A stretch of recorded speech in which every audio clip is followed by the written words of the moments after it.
Bueno, vamos a las preguntas. Acá. Muchas gracias, presidenta. Celsin Juárez, de noticiasdefrente.com.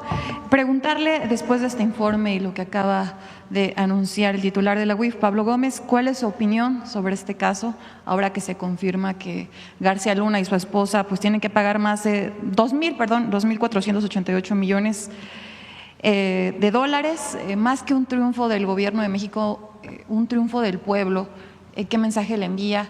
Porque buscan al final justicia por este desfalco que hizo en sexenios anteriores. Fíjense, estos son contratos que se hicieron con empresas de García Luna a través de intermediarios o de empresas en donde el propio García Luna era parte y su esposa, en donde compraban algo o el gobierno a través de distintas instituciones y había sobrecosto exagerado, que fue un modus operandi durante muchos años de la forma de utilizar recursos públicos para volverlos privados, o sea, corrupción. Lo relevante es que un tribunal aquí no reconoce esto y dice a la esposa de García Luna que puede retirar su dinero, que se descongelen las cuentas, que libremente puede utilizar ese recurso. Entonces, la UIF decide ¿hace cuánto tiempo fue el juicio? Cuando se pone el juicio allá en el juzgado civil. No, para poner el juicio allá en Estados Unidos fue en 2021, decide poner el juicio en un juzgado civil en los Estados Unidos y da todas las pruebas. Y acaba de resolverse, pues, de que en efecto ese recurso tiene que ser devuelto al erario público. Entonces, hay justicia. Porque el problema no solamente es de este personaje, su vinculación con la delincuencia organizada, sino que además, después de que salió del gobierno, seguía haciendo negocios con recursos públicos, cosa que no se trató en el juicio de García Luna en Estados Unidos porque no permitieron que esa parte entrara, solamente la parte cuando él fue servidor público o funcionario público, porque servidor público no fue, que servidor público quiere decir servir al pueblo y él se sirvió a sí mismo. Entonces, es muy importante. Y aun cuando siga el procedimiento, es un resultado muy importante, porque es un reconocimiento de que en efecto había un modus operandi de esta persona con funcionarios del gobierno de Calderón y de Peña Nieto para utilizar recursos públicos para beneficio privado. Entonces, es muy importante este resultado. Presidenta, en este contexto, durante un acto convocado por la Fundación Ultralibertad y Desarrollo en Oviedo, España, manifestantes gritaron asesino, corrupto y narcopresidente al exmandatario Felipe Calderón. Le reclamaron justo su presunta complicidad con el narcotráfico, su papel en el fraude electoral del 2006 y bueno, el aumento de la desigualdad durante su gobierno. Fue justo el presidente cuando García Luna hacía todo esto. ¿Qué nos puede decir al respecto? Bueno, sobre la manifestación, pues siempre que haya respeto a las personas, pues libre manifestación. Pero lo que es un hecho es que veamos a Calderón. Calderón primero llega con un fraude electoral. En realidad es un presidente espurio. Eso va a quedar grabado en la historia de México. Calderón no llegó por el voto popular, llegó por un fraude. Entra al gobierno, porque hay que recordarlo, porque hay muchos jóvenes. Entra al gobierno y el mismo mes que entra prácticamente al gobierno, va a Michoacán, en donde él es originario, y decide, vestido de militar, que viene una guerra contra el narco y se desata una violencia tremenda en México, que todavía, aunque los opositores digan lo que sea, seguimos viviendo las consecuencias de aquella terrible decisión. Y resulta tiempo después que al que puso al frente de esa guerra, recuerden que guerra es permiso para matar. Cuando uno declara guerra en su propio país, quiere decir que no se cumplen las leyes normales, sino que se está en estado de excepción. Por eso le puso guerra. Entonces no es que se detuviera un delincuente y iba a la cárcel, hacían ejecuciones extrajudiciales, generando una ola de violencia tremenda. Bueno, resulta que al que puso al frente de esa operación, hoy está preso en Estados Unidos por estar vinculado con un grupo delincuencial del cual se benefició económicamente. Bueno, en ese juicio, por razones procedimentales o no sé de qué tipo, no se tomó en cuenta esta otra parte de todos los beneficios que hizo, porque él puso empresas de seguridad que daban asesoría y vendían equipos después de que salió de la Secretaría de Seguridad Pública del gobierno de Calderón. Bueno, después de eso Calderón se va a vivir a España cuando sale y allá milita en grupos de ultraderecha. Y no solamente habla en contra del gobierno, que tiene su derecho a hablar en contra del gobierno, sino que, por ejemplo, ayer, vean nada más el pensamiento del conservadurismo, dice que es una lástima que Estados Unidos no intervenga en América Latina y particularmente en México. Lo que quiere decir que cuando él fue presidente, pues sí había intervención, ¿no? Entonces, es muy importante no solamente lo que ocurrió en el sexenio de Calderón y las personas que trabajaron ahí, sino qué representa, que es el prianismo al final, que estuvo aliado a un grupo que pensó que era dueño de México. Afortunadamente en 2018 el pueblo de México dijo basta y tomó el futuro en sus manos.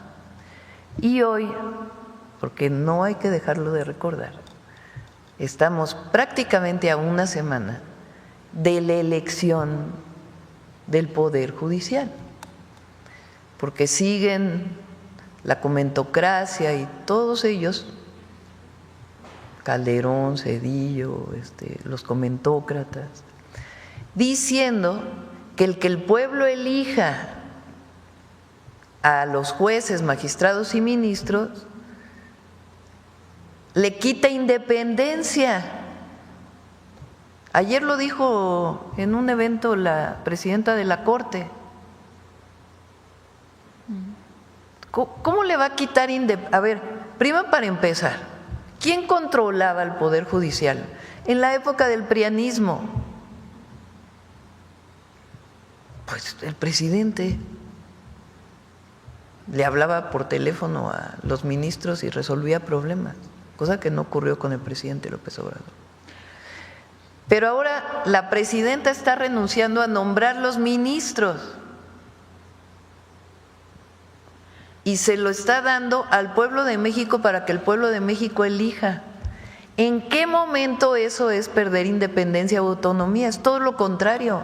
¿A quién van a responder las ministras y los ministros? Pues al pueblo, porque el pueblo los eligió.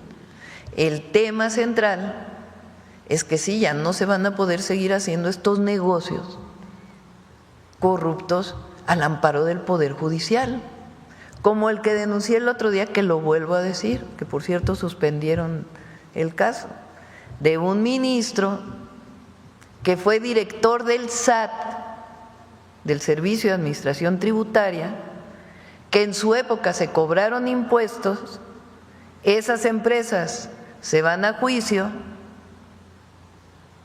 y quieren que se les regrese el dinero con intereses, lo cual es ilegal. Entonces, o otros empresarios que abiertamente militan contra nosotros y que el problema de fondo pues es que no quieren pagar impuestos. Presidenta, justo sobre este tema, sobre las elecciones judiciales que pues ya cada vez están más cerca, a través de redes sociales se han viralizado imágenes de listas que presuntamente se están distribuyendo en todo el país, donde indica por quiénes votar en estas próximas elecciones judiciales. Llama la atención que no son listas como las que comparten los ciudadanos de a pie, que se manifiestan en redes sociales, sino que se ven en un formato pues bien elaborado, y que justo hoy el periódico Reforma publica en su portada, donde dice que partidos políticos, sindicatos y gobiernos pues están distribuyendo este tipo de acordeones, hasta menciona ahí que del tamaño de una tarjeta de crédito, para favorecer a perfiles de la Cuarta Transformación. Pero Sí. ahí aparece un candidato que no tiene nada que ver con la Cuarta Transformación, ¿no? En sus listas. Justo señala el caso específico de Nuevo León, encabezado por Samuel García, que dicen que está operando ya para pues promover a un candidato que va a favorecerlo en caso de llegar, pero bueno, también menciona que Morena estaría operando de esta misma forma en la Ciudad de México. Esto obviamente pues ha desatado muchas dudas entre los ciudadanos, lo hemos leído en redes sociales y pues siembra esta duda, ¿no? Incluso hasta dicen que si no se trata de algo pues hecho por la derecha, la oposición, como para boicotear esta próxima elección judicial. Presidenta, preguntarle, ¿está garantizada esta Libertad, elección? libertad, libertad. Quien garantiza una elección democrática siempre es el pueblo.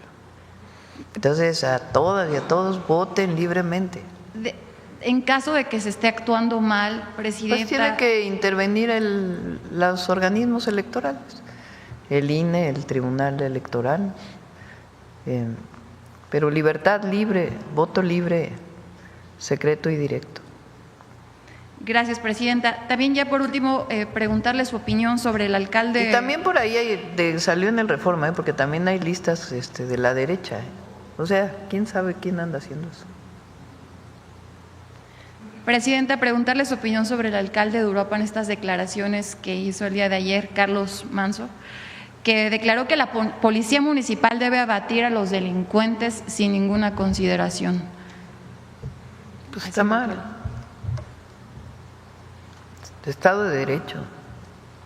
O sea, para una persona que comete un delito, pues hay un sistema penal acusatorio en México. Y lo que tiene que haber es una carpeta de investigación, una detención en flagrancia y pruebas que permitan determinar si la persona es culpable o no. Entonces, lo otro es regresar a la guerra contra el narco y eso no. Eso tuvo un costo y sigue teniendo un costo muy grande en nuestro país. Gracias, presidenta. Acá. Doctora Carlos Guzmán, de 4 Media Telecomunicaciones Veracruz. Déjeme quitarme la orejera. Los teléfonos para acá abajo. Pues de inicio quiero preguntarle a don Pablo Gómez, hablaba de una próxima sentencia y del otro caso que se tiene en contra de Genaro García Luna. Si nos puede aclarar o dar algún avance de esta investigación que acaba de mencionar hace un momentito, por favor.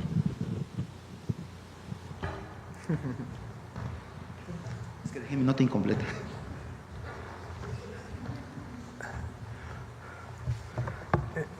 En relación con la próxima sentencia del Tribunal de Florida, se va a pronunciar en contra de las empresas que se utilizaron en la trama de García Luna.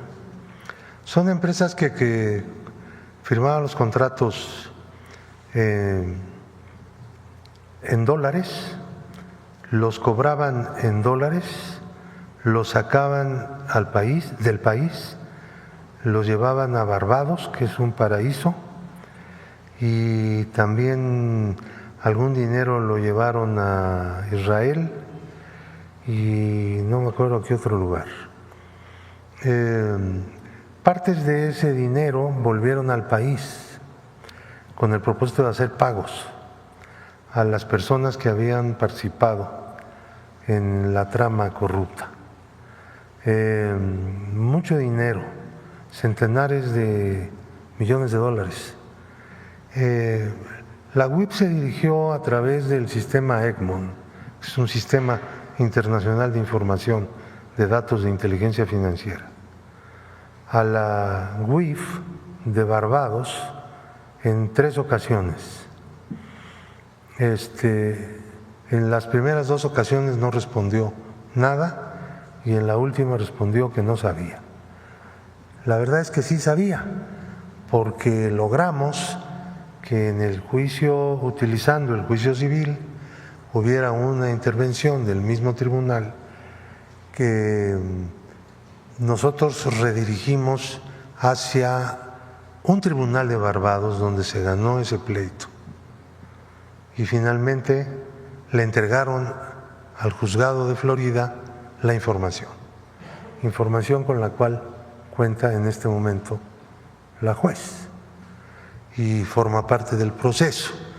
Adicionalmente, la UIF también obtuvo información de las operaciones de traslado de dinero, transferencias hechos porque se usaron bancos mexicanos para llevar a un Occidental Bank en Barbados, que ni siquiera es de Barbados, tiene su sede en Colombia y trabaja en otros lugares, ¿no? Son bancos lavadores, son bancos que se utilizan por los sistemas de lavado de dinero. La lucha internacional en este momento pues, debe estar básicamente dirigida en contra de los paraísos financieros y fiscales y por una transparencia y una colaboración internacional en la lucha contra el lavado de dinero, porque eso es luchar también en contra de la delincuencia, en todos sus aspectos y niveles. Entonces, y yo creo que en este caso también se dio. Tenemos algo que yo quiero hacer una especie de descripción meticulosa de cómo el modus operandi de este sistema que se usó para lavar el dinero del pueblo de México, esconderlo, que es producto de operaciones ilícitas. Entonces, mostrarlo por todos lados, en el mundo entero, decir, miren, vean este caso y piensen cuántos otros han pasado frente a ustedes y no se pudo lograr algo muy concreto. Aquí hay también en este asunto, estamos viendo, no solamente la sentencia de la juez de Florida, sino también un avance en el método y en la técnica y en la dedicación para poner al descubierto los sistemas de lavado de dinero. Nada más rápido, antes de que se vaya, ¿nos puede mencionar algunas empresas de esta próxima sentencia y las cantidades que se están buscando? Las empresas son conocidas porque ya no existen, ya no están operando. Estas empresas se hicieron para esta trama corrupta. Empresas fachada. Numba, Night System, la que tenía su nombre Genaro García Luna fue GLAC, pero era una distribuidora de ganancias. Ahí las tienen. Ahora, esta Numba Technologies fue creada para hacer contratos con CISEN que en su totalidad ascendieron a 208 millones de dólares. Para eso la hicieron. Se llama igual que Numba Inc. Y sin embargo es una razón moral diferente. Hay algunas otras que se usaron en la trama del lavado posterior. Esas empresas no hicieron contratos ni recibieron directamente dinero, sino que recibían dinero de las que cobraban, ¿entiendes? De tal manera que se iba escondiendo el dinero y se iba difuminando pues, todo, ¿no? Porque tenían que hacer muchos pagos. Esos pagos son los que tenemos que ver. ¿Hasta dónde? ¿Cómo? Nosotros ahorita estamos investigando cómo se repartió una parte, no muy grande, pero significativa, no muy grande para estos niveles, pero significativa, para el gasto político en efectivo, utilizando mecanismos gubernamentales. Es una cosa también interesantísima. Parte de este dinero fue a dar a campañas políticas. Y eso lo vamos a demostrar, pero eso no es en el juicio de Florida, ese es en el juicio mexicano, ¿me entienden? Porque esto se tiene que ver también en los tribunales mexicanos. Y ya estamos en eso, ya hay órdenes de aprehensión abiertos, hay detenidos, hay una serie de cosas, hay unos avances muy buenos y se van a abrir nuevos procesos y se va a ir adelante. No hay que detenerse. Y en este caso, ¿de qué empresas están gestionando los recursos que se están buscando, don Pablo?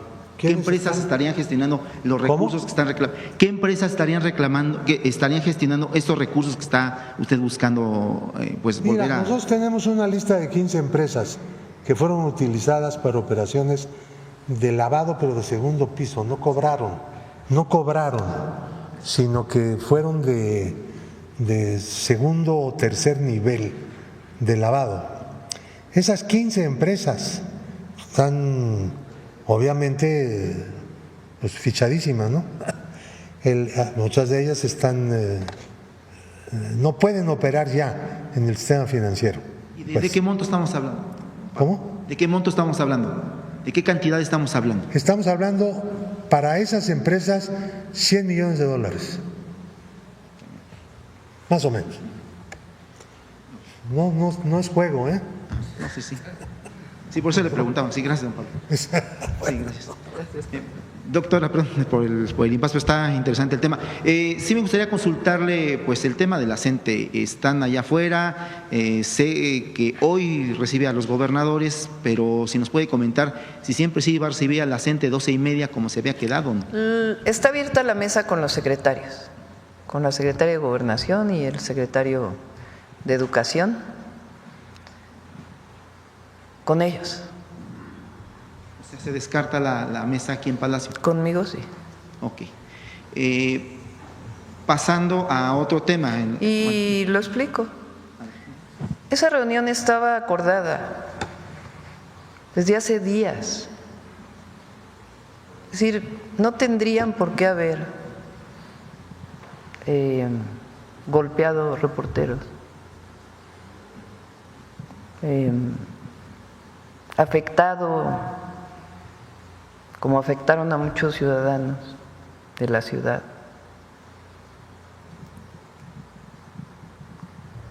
Con actividades que además, porque nosotros estamos de acuerdo con la libertad de manifestación, eso siempre. Pero ¿para qué hacen todo eso? Para reunirse conmigo si ellos ya sabían que se iban a reunir conmigo el viernes. Entonces, o sea, hay cosas que no están bien. Entonces el diálogo sigue abierto. Al nivel más alto, porque es la secretaria de Gobernación, el secretario de Educación Pública, que los van a recibir. Pero en estas condiciones me parece que ¿para qué se reúnen conmigo? Si llevan, yo confío plenamente en los secretarios. Entonces, yo estoy a favor de la manifestación pacífica. Pacífica. Y el diálogo sigue con los secretarios.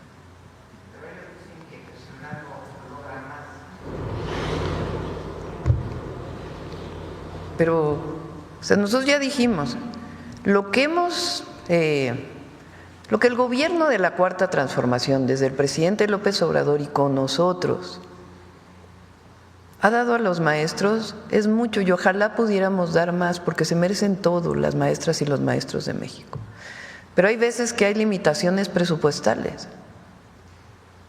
Entonces, no puede soportar el presupuesto del gobierno de México un aumento del 100%. Pero además, porque ustedes saben para qué está yendo la mayor parte del recurso público, para los programas de bienestar. Es decir, los programas de bienestar hoy tienen un presupuesto de 850,000 millones de pesos, entre lo que está la pensión universal para adulto mayor, y además son derechos establecidos ya en la Constitución, además de los nuevos programas de bienestar. Es decir, el presupuesto es para la gente, para el pueblo, directo, sin intermediarios. Entonces, en esta condición, pues se da un 9% de aumento salarial ahora, más un 1% adicional en septiembre. Es un aumento que es más del doble de la inflación. Segundo, se congela la edad de jubilación. Eso representa, para que ustedes tengan una idea, alrededor de 60,000 millones de pesos en diversos años. Hay un año nuestro que esta congelación va a representar alrededor de 20,000 millones de pesos, 2027. O sea, porque cuando te jubilas antes, pues hay recurso adicional, porque hay que contratar maestros del jubilado y aparte la pensión o el retiro. Entonces, era el congelamiento. Además, pues durante el periodo del presidente López Obrador, casi 1 millón de basificaciones. Y además, este régimen muy importante, que quizá no se ha entendido, que es el Fondo de Pensiones para el Bienestar. Para todos los maestros y maestras y para todos los que son parte del Instituto Mexicano del Seguro Social y todos los trabajadores del Estado, si están en cuentas individuales y reciben, producto de la ley del 2007, una pensión, si ganan 15,000 pesos, salario medio de un maestro, 16,000 pesos, y la cuenta individual a la hora de su retiro les iba a dar 4,000 pesos, el Fondo de Pensiones para el Bienestar de manera solidaria le da lo correspondiente de manera automática para que tenga siempre y se jubile siempre con el salario medio del IMSS. No es ni siquiera el salario mínimo, es el salario medio del IMSS, que además va subiendo cada año. Entonces, para aquellos que iban a recibir 6,000 pesos, pues no, ahora van a recibir 18,000 pesos. Y algunos que ganan más, pues tendrán su jubilación de acuerdo a su retiro. Entonces, esto además de otros temas que se hicieron durante el gobierno del presidente López Obrador. Entonces, lo que les hemos dicho es, seguimos hablando, no quiere decir que, pero por el momento lo que puede dar el gobierno es el congelamiento, seguir en pláticas y 9% y el 1% de aumento. Y con relación a este sistema de promoción y movilidad del magisterio que quedó en la reforma del 2019, con la que muchísimos maestros no están de acuerdo, yo propuse eliminarla. ¿Qué la sustituye? No quiero decidirla, renuncio como presidenta a poner una forma de evaluación para los profesores. Quiero que las maestras y los maestros lo decidan democráticamente en foros escuela por escuela y que las y los maestros decidan cómo quieren que cambie el famoso UCICAM. Y lo que decían los maestros, eso será. Entonces, es una propuesta creemos acorde con el tiempo que estamos viviendo, pero además seguimos con el diálogo y hay muchas cosas estatales que también estamos viendo cómo apoyar. Por ejemplo, en Oaxaca faltan muchos maestros en las escuelas y ya dijimos todas las plazas que se necesiten para que los niños tengan clases. Pues eso es de obvia resolución. Entonces nada más hay que ver pues qué maestros faltan en qué escuelas, qué tipo de escuelas, y tienen que estar las y los maestros en Oaxaca. Entonces no nos negamos al diálogo ni mucho menos, hemos hecho una propuesta que está sobre la mesa y pues seguir hablando, seguir dialogando. Entonces este esquema pues de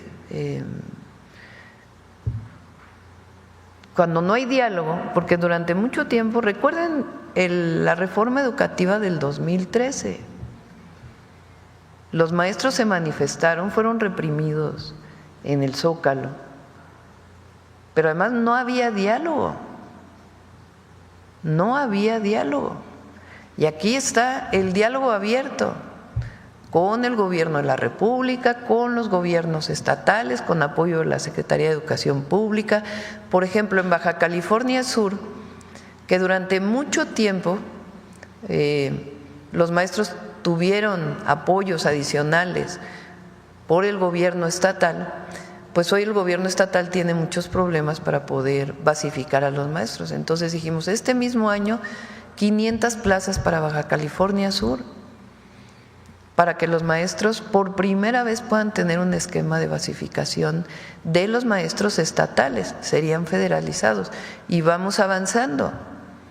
Entonces, está la mesa abierta, está el diálogo abierto, pero ¿por qué razón golpear a los compañeros?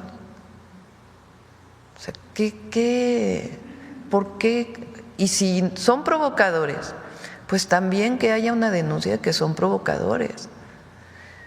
Estaba viendo ahí en las redes que algunos, que no sé si son maestros o no, pero ya están llamando a boicotear la elección del Poder Judicial. Pues bueno, entonces se juntan los extremos, ¿no?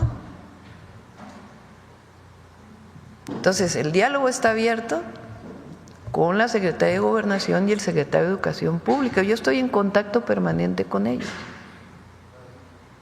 Lo que ellos reclaman básicamente también es el tema de esta reforma que se hizo en la época de Felipe Calderón. Ellos insisten mucho en el tema, yo no sé si sea justa o no, pero finalmente cada quien tiene su posición. ¿No hay forma de que esta se pueda revisar, doctora? Es que lo que les hemos estado diciendo es que incluso el Fondo de Pensiones para el Bienestar es mejor que la jubilación que tendrían con base en la reforma del 2007. Pero quitar esa reforma. Y lo hemos demostrado, por eso, es que, a ver, quitar la reforma tiene problemáticas diversas, porque ya están en cuentas individualizadas el retiro de los maestros. Entonces, nosotros decimos, seguimos hablando, no es que haya un no rotundo, seguimos hablando, pero no es algo que sea trivial hacer. Ahora, ¿qué hay para que las pensiones sean justas? El Fondo de Pensiones para el Bienestar, porque eso es lo que estamos buscando, pensiones justas, que están indexadas al salario medio del IMSS. Incluso se jubilan mejor algunos de ellos que con la del 2007. Entonces, por eso decimos, es una mesa de trabajo en donde se explique, se enlaza las razones, los argumentos de muchas cosas que ya han ido avanzando.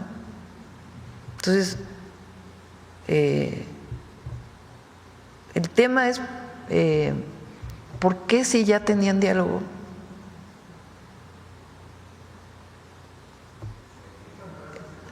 Golpean a los reporteros para pedir diálogo, si hay diálogo. Es más, ellos no fueron a una mesa de trabajo que ya tenían abierta. Y no quiero hablar mal de las maestras y los maestros, ni mucho menos, porque la labor que realiza el Magisterio Nacional es lo más loable del mundo.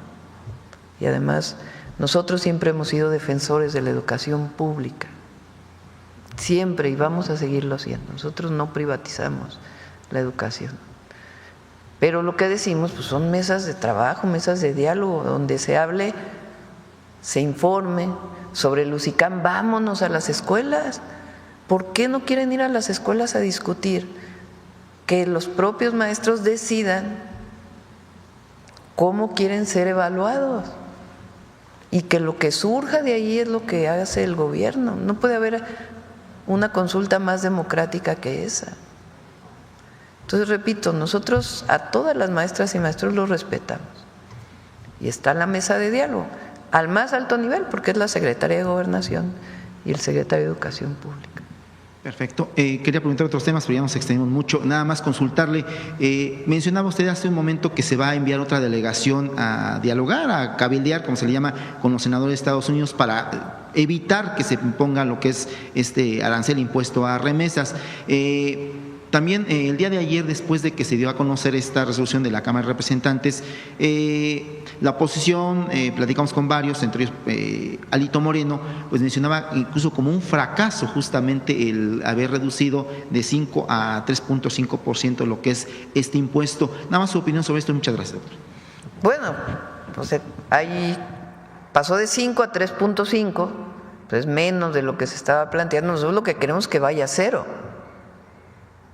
Entonces, algunos de los senadores de otros partidos fueron también a Estados Unidos, a Washington, a hablar con congresistas.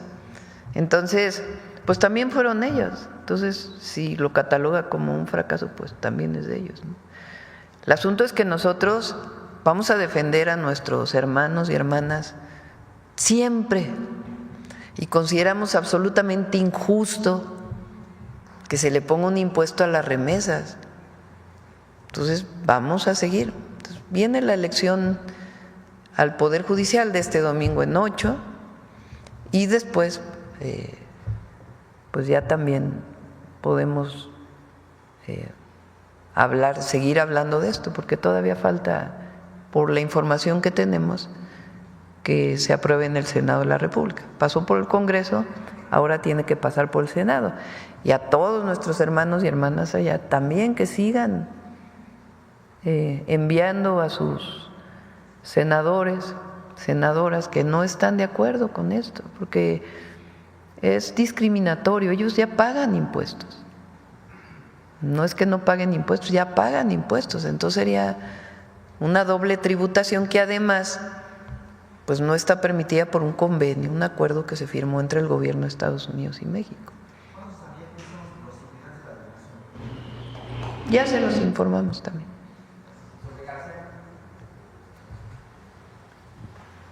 Gracias, presidenta. Máximo Allende para El Soberano. Preguntarle, porque de pronto cerca de 2.500 millones de dólares suena un número muy rimbombante. Si lo trasladas a pesos, son cerca de 48,000 millones de pesos. ¿Para qué alcanza, presidenta, con ese dinero que se va a recuperar ahora? Pues bueno, que fue extraído ya. Son 2.500 millones de pesos. De dólares. 2.500 millones de dólares, 48,000 millones de pesos. Sí. ¿Para qué alcanza, presidenta, con 48,000 millones de pesos? Pues, por ejemplo, es todo el programa de pensión Mujeres Bienestar en un año. O sea, el que todas las mujeres mexicanas de 60 a 64 años reciban un apoyo que en este momento es de 1.500 pesos bimestrales, pues representa más o menos esa cifra, 50,000 millones de pesos. Ahora, en el marco de este proceso electoral del Poder Judicial, hemos aprendido… Para trenes estamos invirtiendo, por ejemplo, el tren a Pachuca, si mal no recuerdo, son 48,000 millones de pesos, justo, o sea, nos alcanza para todo el tren. Podríamos decir que García Luna se robó un tren completo, ¿no? Sí, pero las vías, el balasto, lo que le pagas a los trabajadores, sí. En ese marco, Presidenta, en el mismo tema, sobre la reforma al Poder Judicial, hemos aprendido todos los mexicanos, me parece, de a poco, cómo es que se da el proceso judicial en México, el juez de distrito, el circuito colegiado y luego las salas de la Suprema Corte. En Estados Unidos, ¿cómo es el proceso? ¿En qué etapa está esta sentencia que ha emitido este circuito, entiendo, en materia civil? Si nos pudieran…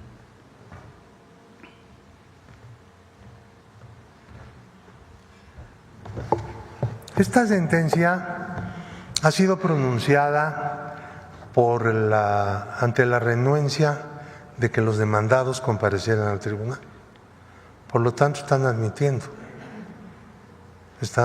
la validez de la demanda. Entonces ya no tienen la justicia normal, digamos, la apelación que se puede presentar en un tribunal local, pues ya no opera, obviamente. Y por lo tanto, la sentencia de ayer es una sentencia definitiva, ¿no? Entonces, claro, podría cuestionarse el monto, pero eso no tiene sentido para los propios demandados, ¿no? Porque da igual el monto que fuera. Ahora, la ley dice que cuando no comparece el demandado, la responsabilidad que tiene en la demanda se triplica. Por eso salen esas cantidades tan altas. No existen esas cantidades.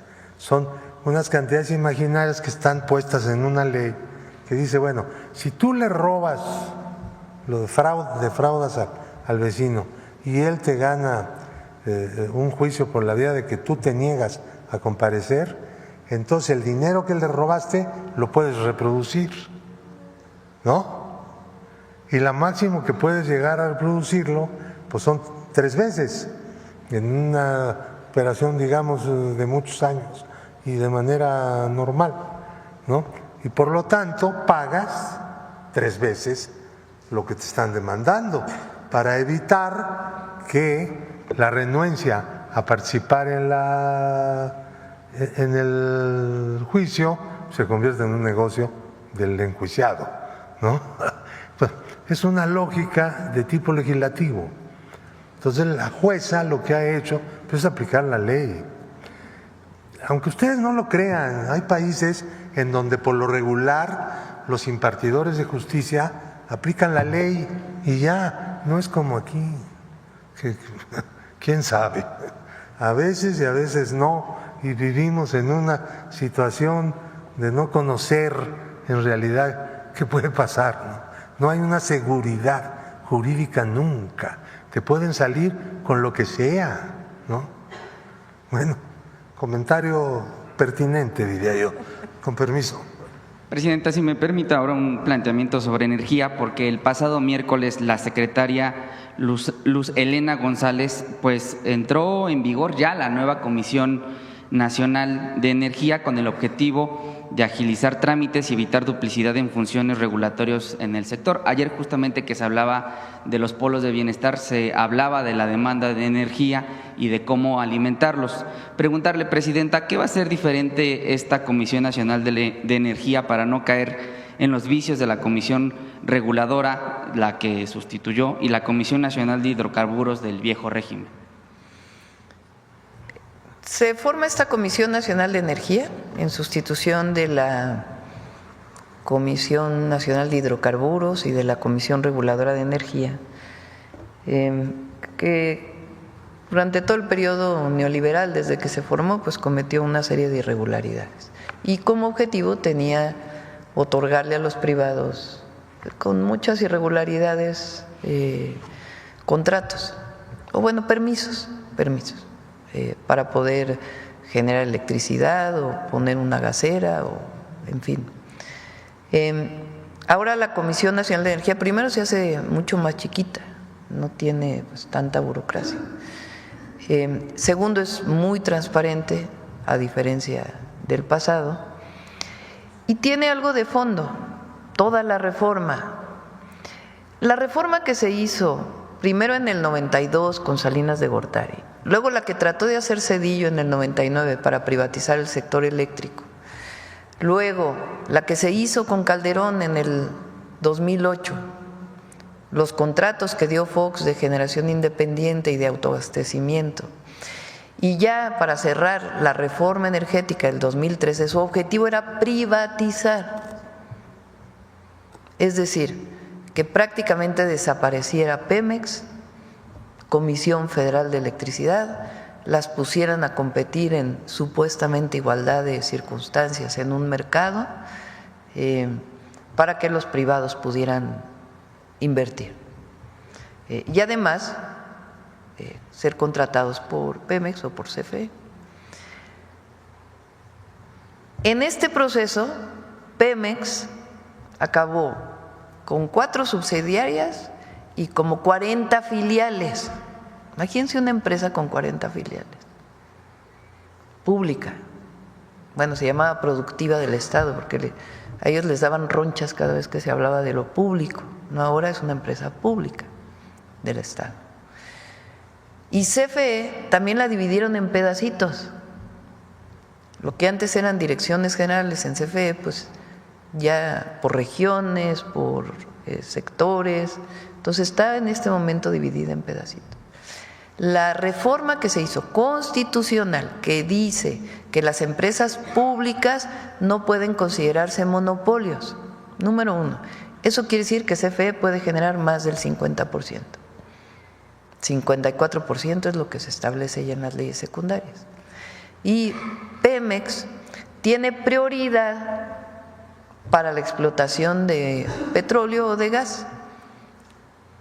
Si Pemex no lo hace, pues entonces ya lo podrá hacer un contrato mixto o un contrato privado. Y también en un porcentaje establecido.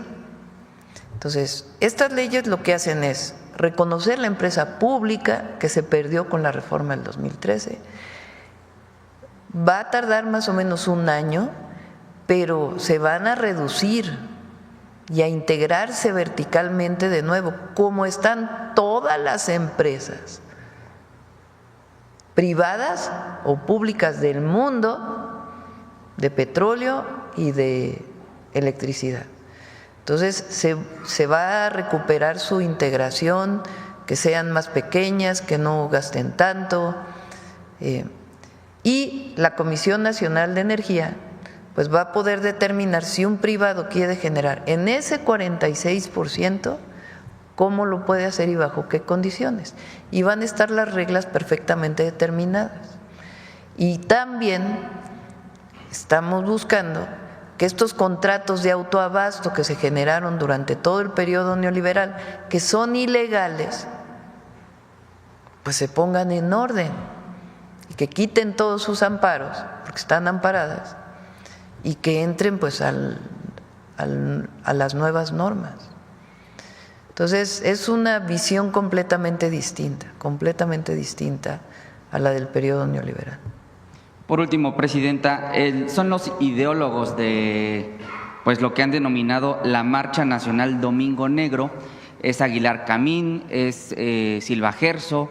Bueno, también está incluido… ¿Ellos se están llamando a la marcha? Ellos son los ideólogos porque se dicen decepcionados, dicen que no van a votar en este proceso electoral, que es una elección arreglada, etcétera. Y bueno, es el discurso justamente que una cuenta de Twitter, fíjese, 54 seguidores tiene y ya confirmó que en 11 ciudades de la República se va a replicar esta marcha. Esta cuenta de 54 seguidores de Twitter, Resistencia Civil Actívica y Pacífica, pues convoca el 1 de junio a manifestarse aquí en Ciudad de México. Pues son estos ideólogos los que han promovido justamente el no votar, como lo haría, por supuesto, en su momento Ciro Murayama, siendo consejero del INE, decía en su momento que pues no votar era un acto de protesta en contra de la revocación de mandato. Al respecto, preguntarle, Presidenta, su opinión sobre esta convocatoria. Llama a Vicente Fox a salir a las calles, no a votar, sino a manifestarse el 1 de junio. Y bueno, pues sobre esta convocatoria, toda vez que ya estamos a días de la jornada electoral. Gracias, Presidenta. México es libre, pueden ejercer su derecho. Luego no vayan a decir que somos autoritarios, eso sí. México es libre y pueden ejercer su derecho a la manifestación, pueden llamar a no votar, ese es su derecho, pero la decisión de que cambiara, se transformara profundamente el Poder Judicial a partir de la elección popular, que además hay que decirlo, en muchos estados de los Estados Unidos así es, incluso las cortes estatales se eligen por voto popular en muchos estados. O sea, esto de que no existe en ningún lugar del mundo no es cierto. Entonces, ¿a qué llamamos nosotros? A votar, fíjense, a ejercer libremente el derecho al voto. A eso estamos convocando. Hay otros que no están en su derecho, pero el pueblo de México decidió el 2 de junio del 2024 no solamente votar por la presidenta, sino votar para que hubiera cambios constitucionales, porque fue nuestra consigna durante toda la campaña, no hay sorpresas. Y la gente decidió pues que siguiera la transformación profunda de nuestro país. Y la gente va a salir a votar.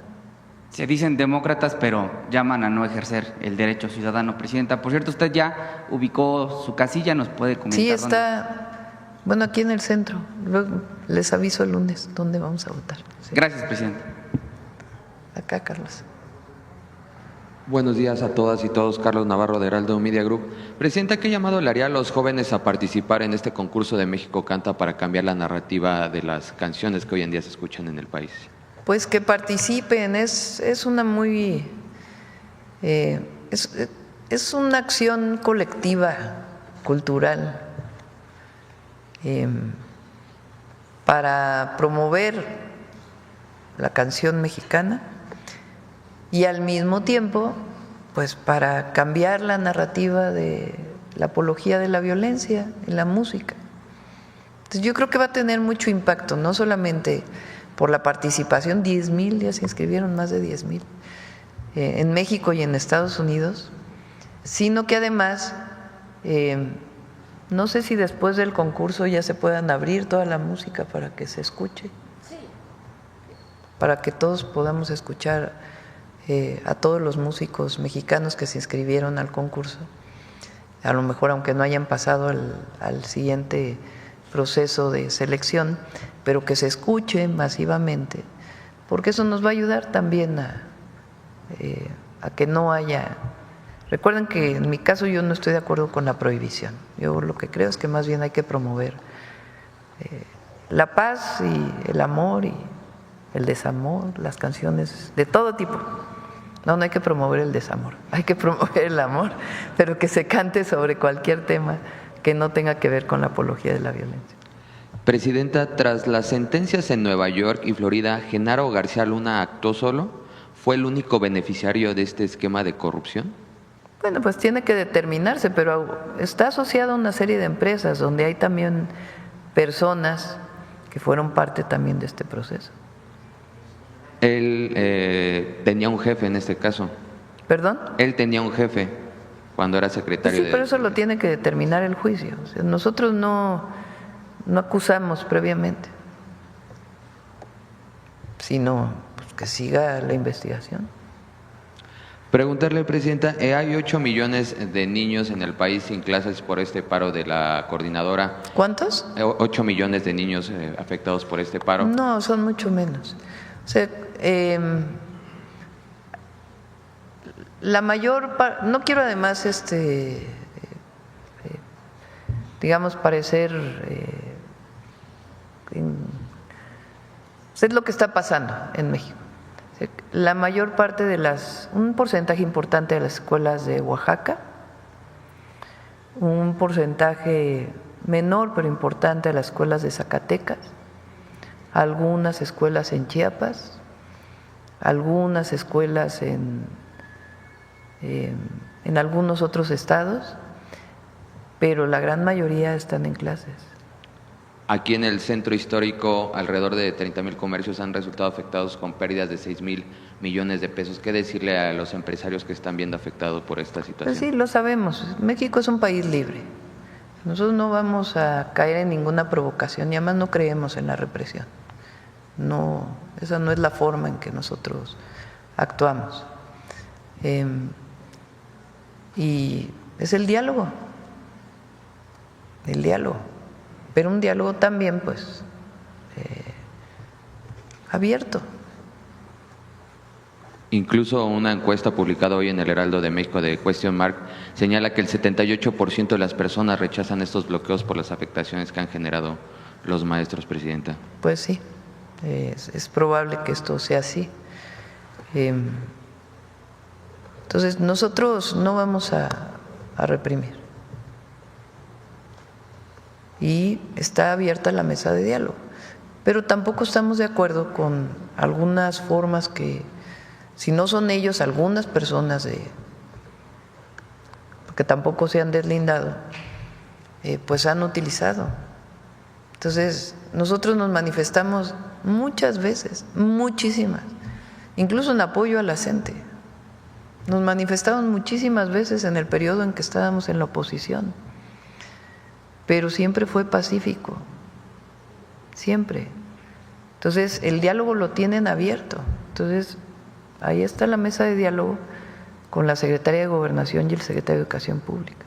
Incluso ya había contingentes que se dirigían al Aeropuerto Internacional de la Ciudad de México. ¿Le han dado algún reporte sobre esta movilización o algo? Pues no sé en este momento cómo esté.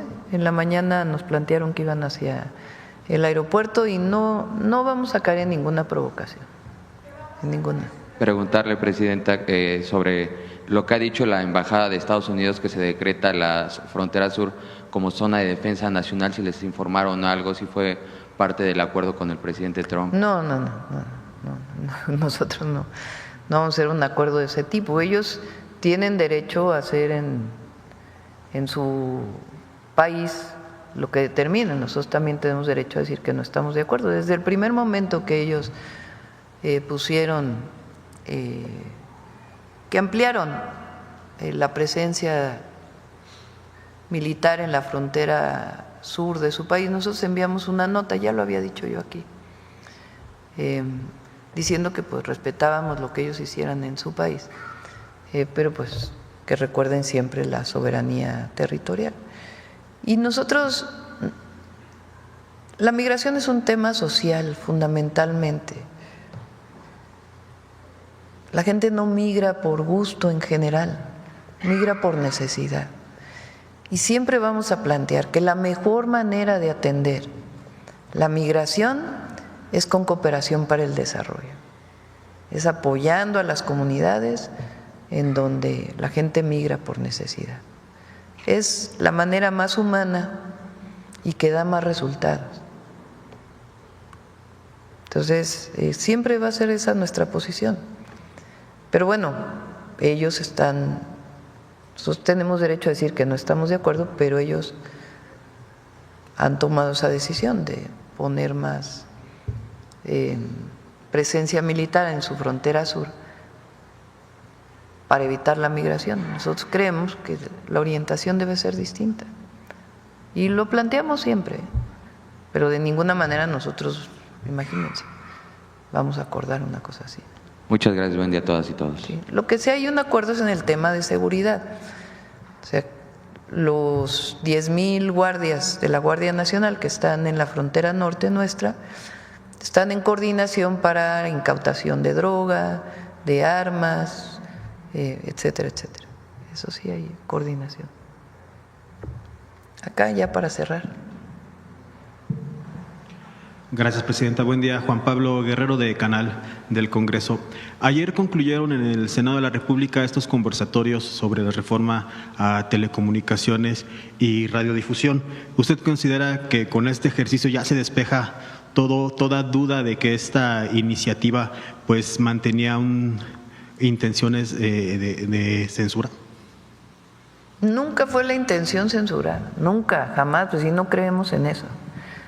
Un artículo que tenía una orientación para coadyuvar al SAT y otras instituciones frente a cosas que están en otras leyes, lo pusieron así los compañeros que redactaron la ley. Pero para quitar cualquier cosa de censura, desde el primer día dijimos no, que se elimine ese artículo. Entonces, no, ya dijimos cuál es el objetivo de esa ley, que pueda haber una empresa que en igualdad de circunstancias pública pueda proveer de Internet, que haya derechos de las audiencias, que las radios comunitarias y particularmente indígenas tengan todas las posibilidades para desarrollarse. En fin, todo esto que planteamos sobre la ley. No he visto la redacción final porque la están redactando en el Senado, pues espero poderla tener pronto.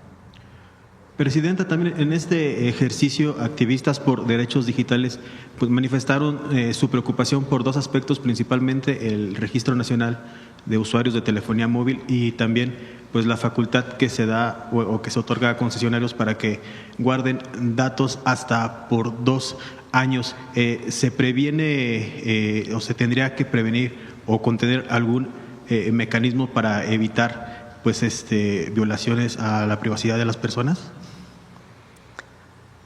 Esa parte tiene que ver con que viene también en la ley de seguridad que todavía está en el Senado. Para comprar un chip, que por cierto en algunos casos es solamente de una empresa, pero bueno, para comprar un chip uno no tiene que dar su nombre de un teléfono en una tienda. Entonces esto no tiene nada que ver con ver las conversaciones, no. Tiene que ver con que para comprar un chip te registres con tu nombre. La delincuencia usa muchas veces, distintos chips que le va cambiando al teléfono. Entonces, lo que viene en esa ley y también viene en la ley de seguridad es, si vas a comprar un chip, pues que se registre tu CURP con tu identificación. Eso es un tema esencialmente de seguridad, no tiene nada que ver con ninguna otra cosa. Y en la ley de seguridad está establecido quién puede y cómo se puede utilizar esa información, y es frente a una investigación de un delito que coordina la Fiscalía General de la República en el marco de sus competencias. Entonces ese es el tema, ni siquiera es huella digital, biométricos, ni mucho menos, sino que para comprar los chips del teléfono pues tengas que dar una identificación. Ese es el asunto. Presidenta, también consultarle si en estos esfuerzos que se van a hacer en el Senado americano por la negociación de eliminar este impuesto a las remesas, ¿usted cómo valoró el trabajo de las y los senadores mexicanos que fueron allá pues también a intentar que no pasara este proyecto? ¿Usted vería bien que continuaran los esfuerzos de legisladores mexicanos? Sí, muy bien, que sigan yendo, que hablen ahora con los senadores. O sea, este trabajo que se hizo, pues logró bajar de 5 a 3.5. ¿Estamos de acuerdo con eso? No, nosotros queremos que se elimine. Pero bueno, porque ayer un escándalo de que si se consideraba un triunfo. No, nosotros queremos que se desaparezcan cualquier impuesto a las remesas. Pero bueno, hay que considerar que escucharon y lo bajaron de 5 a 3.5, pues hijos. Pero no estamos de acuerdo con que sigue el 3.5, tiene que ser 0. Pues no queremos que las remesas tengan impuestos porque es injusto, porque viola convenios y porque además va en contra de la gente más pobre, que es quienes reciben las remesas y viven de ello. Entonces, si quieren cobrar impuestos, pues que se vayan a otro lado, no a los más pobres de México. Entonces, eso no estamos de acuerdo y vamos a defender siempre a nuestros hermanos migrantes y a las personas que reciben una remesa promedio, nada más promedio, así dividiendo el número de remesas entre alrededor de 14 millones de personas que reciben remesas en nuestro país, de acuerdo con los envíos, pues es más o menos de $380 mensuales.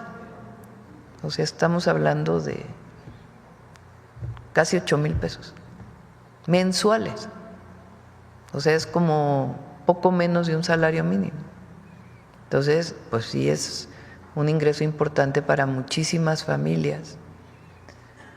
Entonces, no, ¿por qué se le va a retirar el 3.5 de eso que envían si ya los mexicanos que están allá ya pagaron impuestos? Porque pagan impuestos por consumo y pagan impuestos por trabajo. Por último, Presidenta, solo consultarle, ¿qué temas para un eventual periodo extraordinario tendría interés el Poder Ejecutivo?